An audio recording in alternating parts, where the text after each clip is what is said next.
चलिए शुरू करते हैं आज का सेशन। तो आज के हमारे प्राइम टॉपिक्स होंगे, जुडिशियल एक्टिविज्म को देखेंगे, इंडिया यूएस रिलेशंस कैसे क्या डेवलपमेंट हो रही हैं, और सिविल सर्विसेज का क्या रोल रहा है अब तक। इंडिया @75, तो इंडिया चाइना को लेके यहाँ पे एक एडिटोरियल है, we will look into this. और जुडिशियल अकाउंटेबिलिटी एक बार फेयर न्यूज़ में है, वाइस प्रेसिडेंट ऑफ इंडिया ने यहाँ पे कुछ स्टेटमेंट्स दी थी, तो वी लुक इनटू दैट। और फिर चाइना रेयर अर्थ मेटल के एक्सपोर्ट को क्यों ब्लॉक कर रहा है, क्या उसके पीछे की पॉलिटिक्स है, इन चीज़ों को समझा जाएगा। ये देखते हैं आज का सेशन। तो अगर आप फ्रंट पेज पे न्यूज़ देखेंगे, सो यूएस के सेकंड इन कमांड, उनके वाइस प्रेसिडेंट, वो यहाँ पे इंडिया के विजिट पे हैं और काफ़ी इंपॉर्टेंट इश्यूज़ को यहाँ पे डिस्कस किया जाएगा। एक फ्री ट्रेड एग्रीमेंट को लेके we are still going ahead with the negotiations और डिस्कशन चल रही हैं। प्लस इस साल के एंड में क्वाड की जो मीटिंग है वो इंडिया में होने वाली है और ट्रंप जो हैं उनकी विज़िट भी होगी यहाँ पे। तो एक तरीके से उस विज़िट के दौरान किन पर्टिकुलर पॉइंट्स पे इंडिया और यूएस बात करेंगे, क्या हमारे कंक्लूजन्स होंगे, एग्रीमेंट्स होंगे, नेगोशिएशंस होंगे, वो सारी भूमिका जो है अब यहाँ पे डिस्कशन पे चल रही है। एंड देन एट प्रेजेंट अगर आप रीजनल क्राइसिस को देखेंगे अपने आसपास यहाँ पे जो चल रहा है, तो वो भी एक मुद्दा हो सकता है कि हम उस चीज़ को लेके यूएस के साथ मिलके कुछ करें। तो बांग्लादेश डेफिनेटली एक ऐसा टॉपिक होगा जो हमारे डिस्कशन के अंदर आएगा, और पाकिस्तान तो रहता ही है। So these will be the prime things जो अभी जो है आने वाले कुछ समय में होंगी डिस्कस।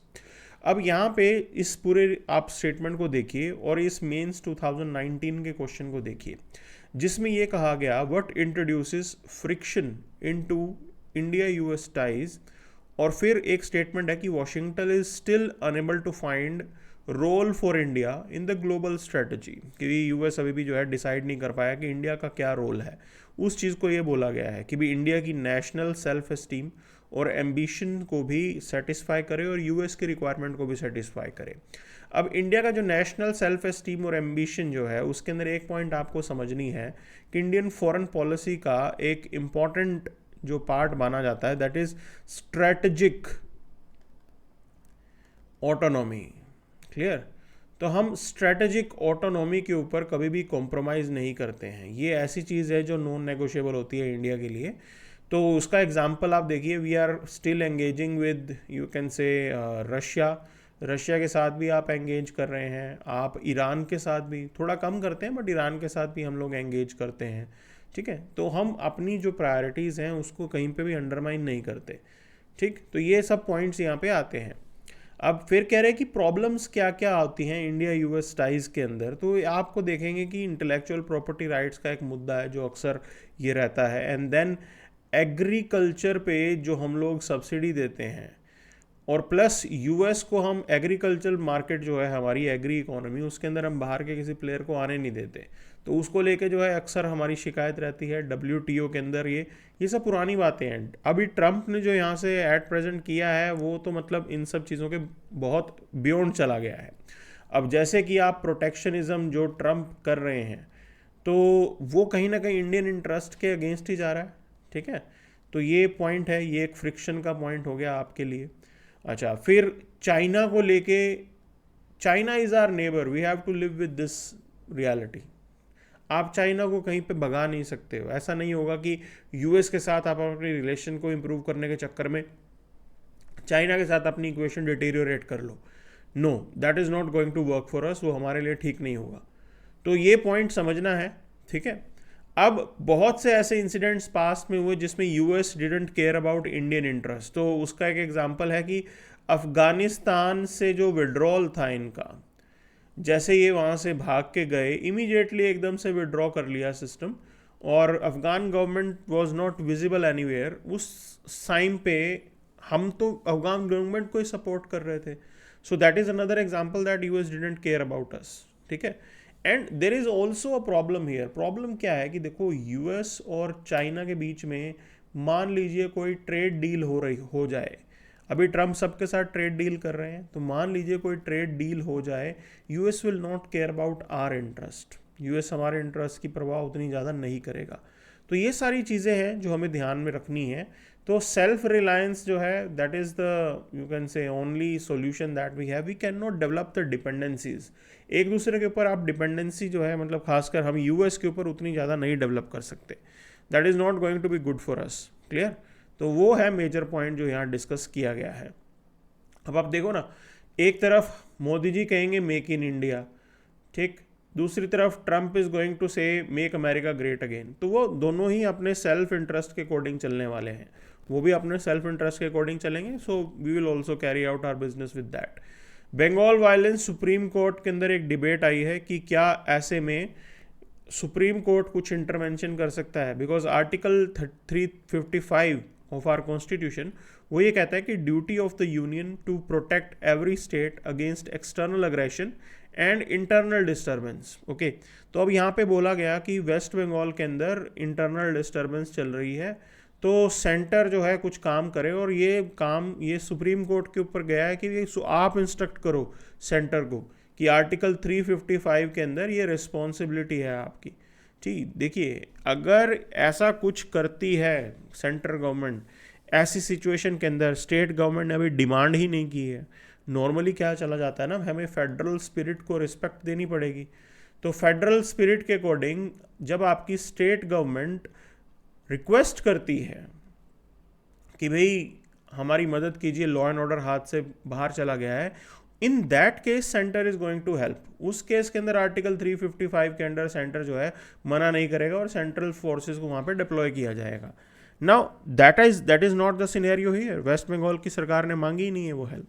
तो सुप्रीम कोर्ट में कोई जो है प्ली डालता है और वो कहता है कि आप जाके सेंटर को इंस्ट्रक्ट करो, that is going to be really sad. See, judicial activism is fine, but उसके साथ साथ जुडिशियल रिस्ट्रेंट मेंटेन करके रखना, that is also important. Means judiciary should know the limits, जहाँ पे लिमिट्स हैं वहाँ पे आपको रुकना है। यहाँ पे ये एक इंपॉर्टेंट मैसेज है and judiciary is respecting that. बहुत अच्छा है कि भी हर मामले के अंदर हम नहीं चाहते कि जुडिशरी ओवरबाउंड जाके सेंटर को इंस्ट्रक्ट करे, that is going to be disastrous. बिल्कुल वो खराब हो जाएगा सिस्टम पूरा। ठीक है, तो हमारे यहाँ पे हम लोग बात करते हैं ना सेपरेशन ऑफ पावर की।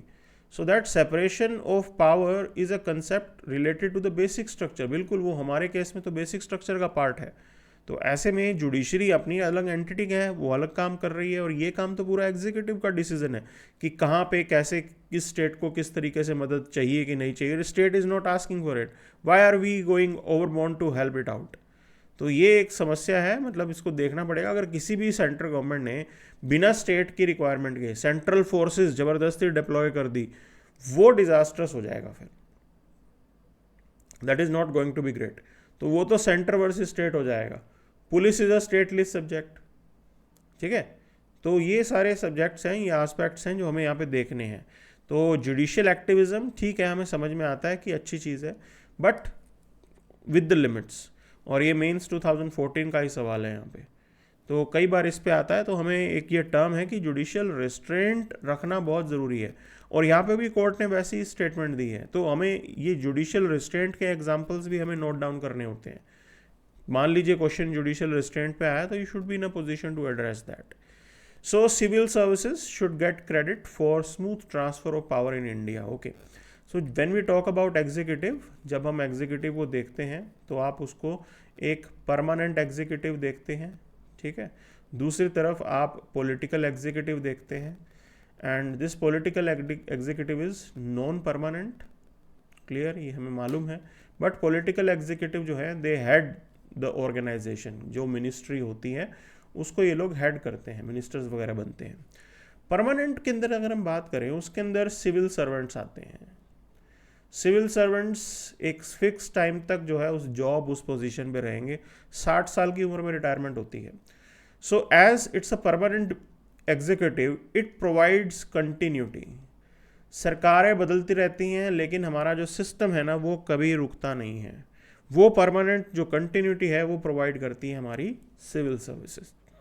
और वही चीज़ यहाँ पे पॉइंट आउट की गई है कि आज की डेट के अंदर हमें इस रोल को रिकॉग्नाइज करना पड़ेगा। सिविल सर्विसेज बहुत इंपॉर्टेंट रोल प्ले करती है, but definitely there are reforms which are required reforms क्यों चाहिए? बहुत सारी चीज़ें ऐसे हो गई हैं, सिस्टम को एफिशिएंट बनाना है, ठीक है, इसके लिए रिफॉर्म चाहिए। दूसरी चीज़ पॉलिटिसाइजेशन हो चुका है, वो भी एक समस्या है। Then there is corruption. So all these things have to be dealt with. Okay, तो ये सब चीज़ें आपको करने की ज़रूरत है। अच्छा, मेंस 2020 का ये सवाल देखिए, ये कह रहे हैं कि institutional quality is a crucial driver of economic performance. बिल्कुल, इसमें कह रहे हैं कि सिविल सर्विसेज रिफॉर्म्स हमें कैसे लेके आने हैं। अब देखो, इंस्टीट्यूशनल क्वालिटी हमें क्या चाहिए? एफिशिएंट सिस्टम चाहिए, प्रोसेसेस स्मूथ चाहिए, ठीक है, वो सारे इंस्टीट्यूशनल क्वालिटी में आती हैं। और दूसरी चीज़ रिक्रूटमेंट, तो रिक्रूटमेंट तो हमारा बिल्कुल वेल एस्टेब्लिश सिस्टम है, उसमें कोई प्रॉब्लम नहीं है सच, ठीक है। तो यूपीएससी एग्ज़ाम कंडक्ट कराता है, उसके थ्रू रिक्रूटमेंट होता है, वो ठीक है। अब इसके अंदर आपको एक चीज़ समझनी है कि 1991 में हमने लिबरलाइजेशन, प्राइवेटाइजेशन, ग्लोबलाइजेशन किया, but we have not been able to reap the complete fruits. Okay, तो उसके सारे बेनिफिट हमें नहीं हुए हैं, पूरे बेनिफिट्स अभी तक नहीं हुए हैं, पॉवर्टी जैसी प्रॉब्लम्स अभी भी चल रही हैं, ठीक है, ये समस्या है, मानते होगे इस चीज़ को। अब यहाँ पे उसका एक मेजर रीज़न ये बताया गया है कि but we carried out economic reforms, कि आपने अपने यहाँ पे इकोनॉमिक रिफॉर्म्स तो कर दिए, okay, but those economic reforms were not backed by administrative reforms. साथ साथ एडमिनिस्ट्रेशन के अंदर भी रिफॉर्म करने चाहिए थे, ठीक है। तो वहाँ पे हम लैग कर गए, इसलिए वो सवाल बना था कि भाई इकोनॉमिक परफॉर्मेंस के लिए इंस्टीट्यूशनल क्वालिटी कैसे क्रूशियल है। तो सिविल सर्विसेज रिफॉर्म भी आपको साथ के साथ पैरेलल करने चाहिए थे। पॉलिटिसाइजेशन, करप्शन, ये सिस्टम को एफिशिएंट बनाना जरूरी था, वहाँ पे हम लोग मिस आउट हो गए थे, इसलिए सवाल डाला गया है। मेंस 2017 में again same type of question was asked कि भी सिविल सर्विसेज न्यूट्रलिटी के अकॉर्डिंग काम करती है, इफेक्टिवनेस के हिसाब से उनको काम करना होता है। तो आप बताइए कि भी ये सारी चीज़ें लाने के लिए सिविल सर्विसेज में क्या रिफॉर्म लाने की ज़रूरत है। अगेन पॉलिटिसाइजेशन वगैरह हो गया था, सो न्यूट्रलिटी वॉज लैगिंग, वो रिफॉर्म्स इंपॉर्टेंट है हमारे लिए। तो there are lot of things that can be done here. अभी भी सबसे बड़ी जो चीज़ हमें चेंज करनी है that is mind set. Okay, अब ये माइंड सेट तब तक चेंज नहीं होगा जब तक आप बोलोगे कि पॉलिटिशियंस के लेवल से कुछ इनिशिएटिव ना लिया जाए। तो जो भी हमारे रिफॉर्म्स आ रहे हैं, जो भी सजेशंस होते हैं, वो पार्लियामेंट के थ्रू होने चाहिए। So this is what the idea is. जब तक वो पार्लियामेंट के थ्रू रिफॉर्म्स नहीं होंगे, things are not going to change, ठीक है। नाउ एडिटोरियल डिस्कस करते हैं। India and China they are celebrating 75 years of diplomatic ties, and अच्छा है ये, एशियन सॉलिडारिटी आप बोल सकते हो। And already we know that 21st century is set to be Asian century, ठीक है, जिसके अंदर इंडिया और चाइना एक आप बोल सकते हो उसके फलक्रम है, उसी के आसपास जो है ये आपकी डेवलपमेंट होनी है, ठीक है। अभी रियलिटी क्या है? स्ट्रेटेजिक राइवलरी चलती है, there is this competition that is there, mistrust भी है, एक दूसरे को ट्रस्ट भी नहीं करते, और बॉर्डर्स के ऊपर भी कंपटीशन है, कंटेस्टेड बॉर्डर्स है। अब ये कुछ हर्डल क्रिएट करते हैं लॉन्ग टर्म कोऑपरेशन के बीच में, ठीक है। हम साथ मिलके कोऑपरेट नहीं कर पा रहे because of all these issues that are prolonging. जब भी हम साथ में अपनी इक्वेशन बेटर करते हैं, इमीडिएटली कुछ ना कुछ ऐसा मुद्दा जो है वो निकल के आ जाता है। स्ट्रैटेजिक चैलेंजेस देखेंगे तो single most influential factor India की फॉरेन पॉलिसी में है वो है चाइना का इन्फ्लुएंस, खासकर हमारे नेबरहुड के अंदर, ठीक है। क्यों ये नेबरहुड के अंदर आपके लिए समस्या है? बिकॉज अगर आप अपनी नेशनल सिक्योरिटी की डेफिनेशन देखेंगे, भाई how India sees its national security, तो हमारी नेशनल सिक्योरिटी डोमेस्टिक फैक्टर के अलावा रीजनल फैक्टर को भी इंक्लूड करके चलती है कि हमारे नेबर्स के साथ कैसी हमारी इक्वेशन है, क्योंकि कोई ऐसी सुपर पावर आपके नेबर्स को मिसयूज कर सकती है आपके अगेंस्ट, ठीक है, वो पॉइंट है यहाँ पे। तो इसलिए हमारी नेशनल सिक्योरिटी का एंगल हमेशा नेबरहुड के अकॉर्डिंग चलता है। मिलिट्री और इकोनॉमिक डायनेमिक्स समझेंगे तो मिलिटराइजेशन हो गया है काफ़ी ज़्यादा, लाइन ऑफ एक्चुअल कंट्रोल का। हमने भी 60,000 के अराउंड इंडियन फोर्सेस वहाँ पर डिप्लॉय कर रखे हैं। ट्रेड इम्बैलेंस है मोर देन $100 बिलियन, ठीक है, ये एक मुद्दा है जो यहाँ पे है, and that also has to be improved. Then competitive coexistence in the sense, भाई देखिए हम डिफेंस में compete कर रहे हैं, इंफ्रास्ट्रक्चर में compete कर रहे हैं, लेकिन साथ साथ ब्रिक्स, SCO इधर जो है हम एंगेज कर रहे हैं, दूसरी तरफ हम क्वाड के भी मेंबर हैं, US के साथ भी जा रहे हैं।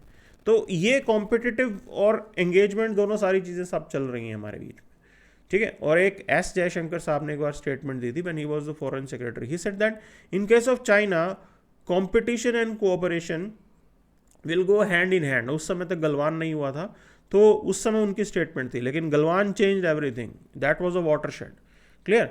अब रीजनल इन्फ्लुएंस की बात करें, China is regularly expanding in south Asia, अपना इन्फ्लुएंस वो इंक्रीज कर रहा है इंफ्रास्ट्रक्चर प्रोजेक्ट के थ्रू, हम्बन टोटा पोखरा वहाँ इन्वेस्टमेंट चल रहा है। You talk about a country Myanmar, Bangladesh, Sri Lanka, Maldives, everywhere Chinese they have their investment. तो इसीलिए भाई ये तो हमारे लिए आई ओपनर होना चाहिए, और अर्जेंसी ये कि हमें अपना रीजनल एंगेजमेंट इंक्रीज करना है, ठीक है। आप चाहे नेपाल की बात कर लो, चाहे आप भूटान की बात कर लो, you pick up a country, China is actively doing some things around us, okay।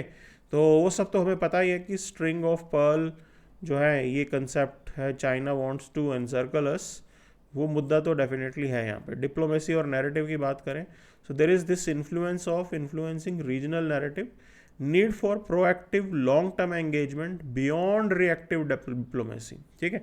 तो आपको पूरा थॉट प्रोसेस प्लान करना होगा, ऐसा नहीं होगा कि कुछ ऐसे एकदम से मुद्दा आ जाता है फिर आप उसके केस में रिएक्शन देते हो, दैट इज रिएक्टिव। नो, उस केस में कोई प्लानिंग नहीं है ना आपकी यहाँ पे, ठीक है। You may be able to overcome that problem, but plan करना जरूरी है।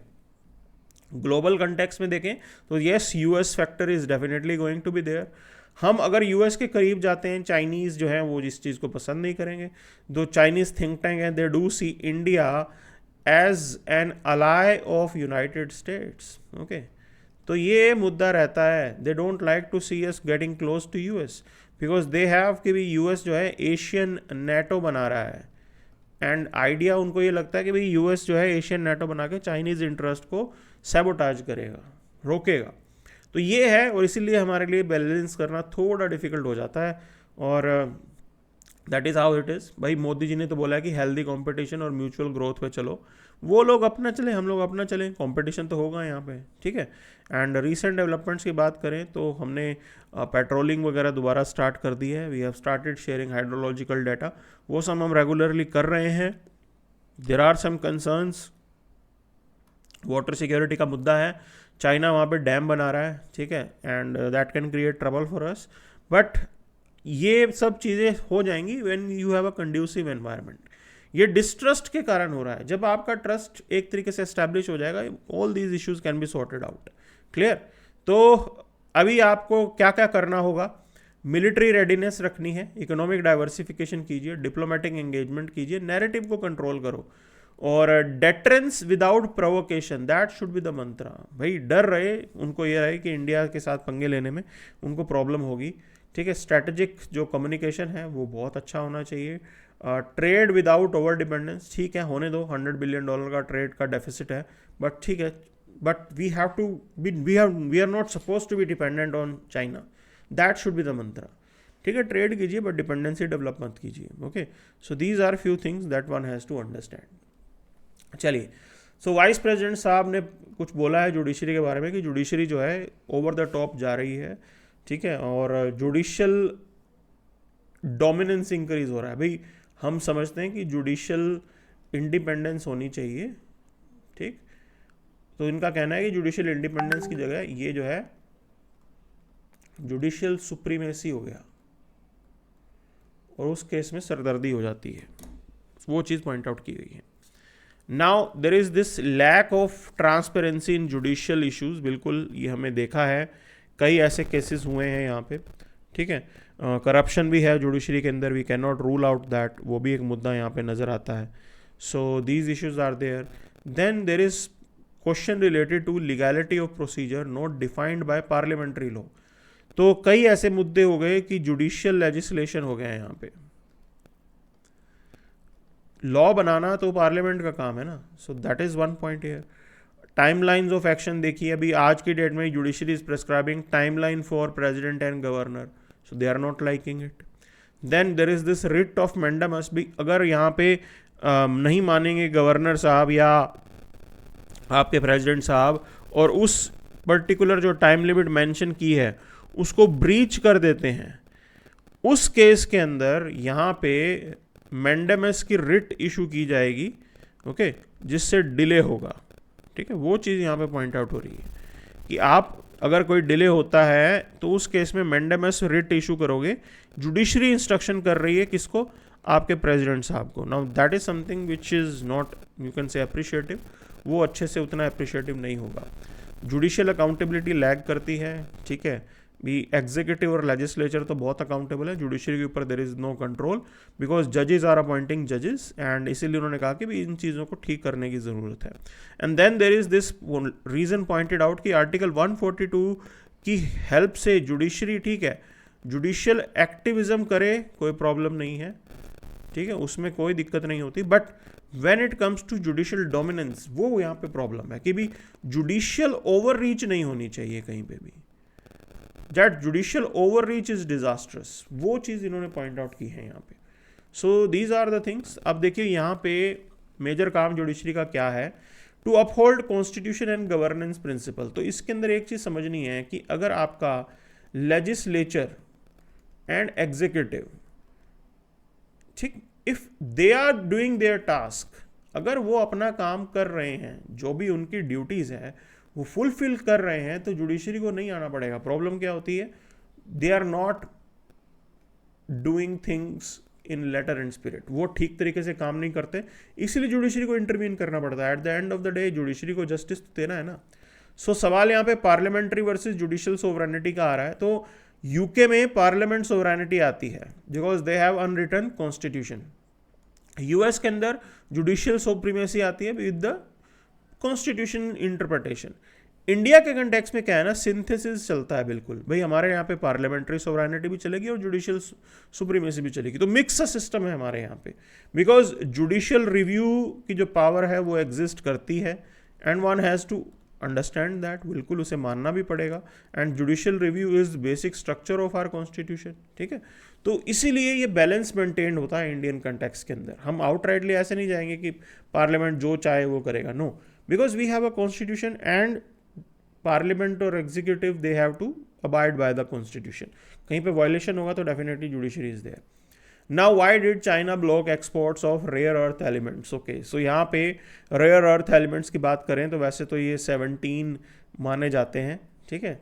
इसमें प्राइमरीली आप इनको समझ सकते हैं और इनके एप्लीकेशंस को हम लोग समझेंगे। एग्जाम पॉइंट ऑफ व्यू से ही एप्लीकेशन जो है ये ज़रूरी है, तो ये इसके अंदर ये इन्फॉर्मेशन है आज की डेट में। सो डायस्प्रोजियम की बात करें तो डायस्प्रोजियम में हार्ड डिस्क और कार मोटर्स बनाने में हेल्प होता है। गैंडोलिनियम न्यूक्लियर रिएक्टर और मेडिकल एलिमेंट्स में यूज़ होता है। ल्यूटेटियम पेट स्कैन और पेट्रोलियम रिफाइनरीज में यूज़ होता है। समेरियम आप देखेंगे पावरफुल मैग्नेट इन पर्सनल इलेक्ट्रॉनिक्स, वो यूज़ होता है। स्कैंडियम एल्यूमिनियम एलॉय की बात करें तो फाइटर एयरक्राफ्ट्स में यूज़ होगा। टर्बियम की बात करें तो लाइटिंग फॉर पर्सनल इलेक्ट्रॉनिक्स यहाँ यूज़ होता है। यट्रियम की बात करें तो कैंसर ट्रीटमेंट और एज अ सुपर कंडक्टर बनाने में काम होता है, ठीक है। तो ये एप्लीकेशन बेस्ड एक तो याद रखने की इनका क्या क्या यूज़ है। दूसरी चीज़, चाइना के एक्सपोर्ट रिस्ट्रिक्शन की बात करें तो भाई सिंपल सी चीज़ है कि उन्होंने कंप्लीट बैन नहीं किया। वो प्राइमरीली एक तो यूएस को टारगेट करना चाहते हैं। हमारे के ऊपर सप्लाई चेन के ऊपर कोई इमीडिएट इम्पैक्ट नहीं पड़ेगा। एडवांस मैन्युफैक्चरिंग टिपिकली जो होती है वो चाइना और जापान में होती है, उतने लेवल की हम यहाँ करते भी नहीं हैं। अच्छा, अब India has estimated of 6% of the total global rare earth metal है हमारे पास, but economic viability to extract that, कि क्या वो इकोनॉमिकली वायबल है, ये जो है ये मुद्दा है यहाँ पे। हम लोग अभी भी इकोनॉमिकली उसको एक्सट्रैक्ट नहीं कर पा रहे हैं, ठीक है हमारे यहाँ पे। तो एग्जिस्टिंग कैपेबिलिटीज़ की बात करें तो मोनाजाइट केरल के अंदर वहाँ से आप निकाल सकते हैं, बट उसको लेके भी एनवायरमेंटलिस्ट जो हैं वो शोर मचा रहे हैं, ठीक है। वहाँ पे भी ये बात चल रही थी कि माइनिंग चल रही है ना, सैंड माइनिंग वहाँ पे, क्योंकि वो मोनाजाइट जो है केरला में सैंड में निकलता है। तो एनवायरमेंटलिस्ट जो हैं वो इस चीज़ से बिल्कुल भी खुश नहीं थे, तो दे रेज द इशू, ठीक है। गवर्नेंस, गवर्नमेंट की बात करें तो we have national critical mineral mission. तो जो हमारी क्रिटिकल मिनरल की सप्लाई चेन है उसको उसकी टेक केयर करने के लिए आपके पास डेडिकेटेड मिशन अवेलेबल है। And then our focus is on boosting the domestic production. ये ज़रूरी भी है, क्योंकि कब तक आप फॉरेन से इंपोर्ट कर करके उन पर रिलाई करेंगे। तो आइडिया इज दिस, बिकम आत्मनिर्भर, दैट इज़ द आइडिया। ठीक है, तो अभी क्या है, 1200 एक्सप्लोरेशन प्रोजेक्ट्स फैसिलिटेट किए हैं इस NCMM के अंदर, और लाइसेंस दिए गए हैं प्राइवेट एक्सप्लोरेशन के लिए। It's a good thing, investment आएगा यहाँ पे, अच्छी चीज़ है यहाँ पे। Because we know that at present global challenges हैं ये, जैसे यूक्रेन रशिया वॉर चला था तो इमीडिएटली जो है शॉर्टेज होनी शुरू हो गई थी। And we don't know China की जियोपॉलिटिकल सिचुएशन कब चेंज हो जाए, कब ताइवान के साथ लड़ाई जो है वो छिड़ जाए, तो उस केस के अंदर तो मेजर स्कार्सिटी हो जाएगी। Because Taiwan is also one country जो एक्सपोर्ट करता है, मतलब वो तो finished semiconductors, high ended semiconductors जो है वो फिनिश्ड करता है, उनकी डोमिनेंस है। But if war is going on तो वो कुछ कर ही नहीं पाएंगे, तो that will be a crisis. और इलेक्ट्रॉनिक्स हो, चाहे आपकी ऑटोमोबाइल इंडस्ट्री हो, सब जो है उससे इम्पैक्ट होगा। So keeping that in mind, idea is this, become आत्मनिर्भर। वो ज़रूरी है हम आज की डेट में आपके लिए। क्लियर? सो इंटरनेशनल पेज पे अगर हम इसको देखें, so there are lot of things. अब देखो, पहली तो एक चीज़ खबर है कि भाई सब लोग ट्रंप को खुश करने के चक्कर में they all will import more, you can से, ऑयल फ्रॉम यूनाइटेड स्टेट्स। तो सभी कंट्रीज जो हैं वो US से ज़्यादा तेल लेने वाले हैं ट्रंप को खुश करने के लिए। तो इंडोनेशिया हो, पाकिस्तान हो, इंडिया हो, सब लोग हम लोग लेंगे वहाँ पे। ठीक है, तो ये एक बड़ा चेंज है यहाँ पे। Other than this there is no other significant development, and things are going as it is. So Israel wants to undermine nuclear talks with US. This is what Iranians are saying. देखो, Israelites का फंडा clear है, उनको विश्वास नहीं है कि Iran nuclear bomb बनाएगा कि नहीं बनाएगा। ठीक है, क्यों? इसके अंदर एक पॉइंट समझना है कि जब ईरान नॉन प्रोलिफरेशन ट्रीटी का सिग्नेटरी है, उस ट्रीटी का सिग्नेटरी होने के बावजूद Iran is working on nuclear program, तो समझ लो ईरान के ऊपर कितना भरोसा किया जा सकता है। Right now US Iran deal is going on, अभी जो है ये टॉक्स चल रहे हैं। Even if this deal is concluded, still Israel is of opinion कि भी ईरान के ऊपर आप भरोसा नहीं कर सकते, बिकॉज ईरान के अंदर कभी भी जो है एक तरीके से वो इजराइल को टारगेट करने के लिए न्यूक्लियर वेपन बना सकते हैं। तो ये प्रेजेंट सिनेरियो है आज की डेट में। It will be very difficult to stop Iran. They may be buying time and one day they will announce कि भाई हमारे पास तो न्यूक्लियर बॉम्ब है। So that scenario is going to be very dangerous for us. ठीक है, so this is what we have for today. Thank you very much.